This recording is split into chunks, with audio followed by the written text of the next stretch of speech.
Hi, I'm Ben. Our dreaded check engine light was on. After a little snooping around with our scan tool, we discovered that we have a bad oxygen sensor. The O2 sensor is part of your car's fuel system. It works with the car's fuel computer to make sure that the air-fuel ratio is correct. It also keeps your fuel economy good. It is one of the most misdiagnosed problems in a car. You'll often go in for a check engine light, somebody will tell you it's an O2 sensor, and it's probably not. There are a lot of parts that can go bad. We've worked our butts off to make sure that this one is definitely bad, and we need to change it out. This is an O2 sensor. The end here is the probe end that sticks into the exhaust, and because this is a factory replacement style, it's got a connector right here that'll plug directly into the factory wiring harness. This is the easiest way to do it. This is a generic wiring harness. It's a little bit different in that there's no plug on the end. You're going to have to cut off the factory plug and either solder or splice it on. Because this lives in the elements, you're going to need to be really good at that, or else your O2 sensor isn't going to work right. You're going to need some basic tools to get this job done. The first of which is going to be some penetrating oil. O2 sensors live in a really harsh environment. It's constant heat cycling, it's salty roads, it's wetness, it's the worst place for any part. So they're going to be rusty. Before you even think about doing this job, you need to soak down your O2 sensor with this at least a day beforehand. Maybe hit it twice. It doesn't matter what car you're working on. The probably most important tool to get right is the O2 socket. There are two types. The reason you need this is because it's got a wire that comes off. So this slot will accommodate a wire.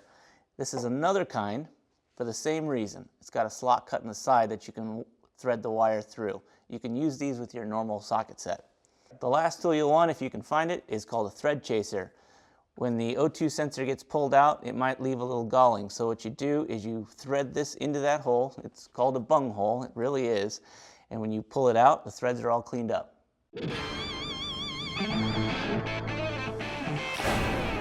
All right, so we've got our O2 socket, and we've chosen a breaker bar, and we're going to thread that socket over the wire down onto the O2 sensor, and hopefully we can get this thing loose.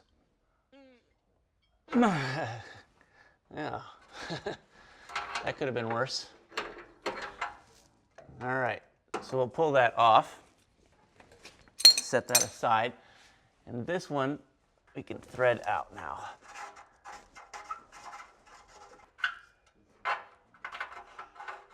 All right, so we got it out. Now we can go up to the top and get that connector loose. So the connector for this is on top of the transmission, of course, so it's a pain in the butt to get to, but we can snake our way up in there. Now, these connectors are quick disconnect, so there's a little lever right here that you can pinch and pull the connector apart.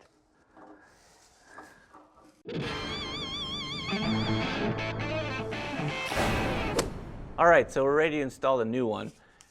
First thing we're going to do is pull off this protective covering. And you can see that from the factory, this comes with an anti-seize on it. If yours doesn't, you're going to want to get some and put it on there, because that's going to make pulling it out the next time a lot easier. All right, now let's install this puppy. Careful not to touch the sides. Thread it in carefully.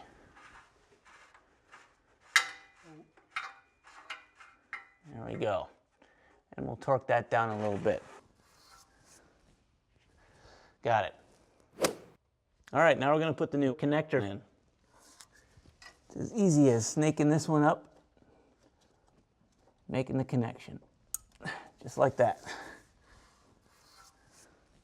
All right, so as you can tell from that, the hardest part is getting the sensor out. After you get it out, it's smooth sailing.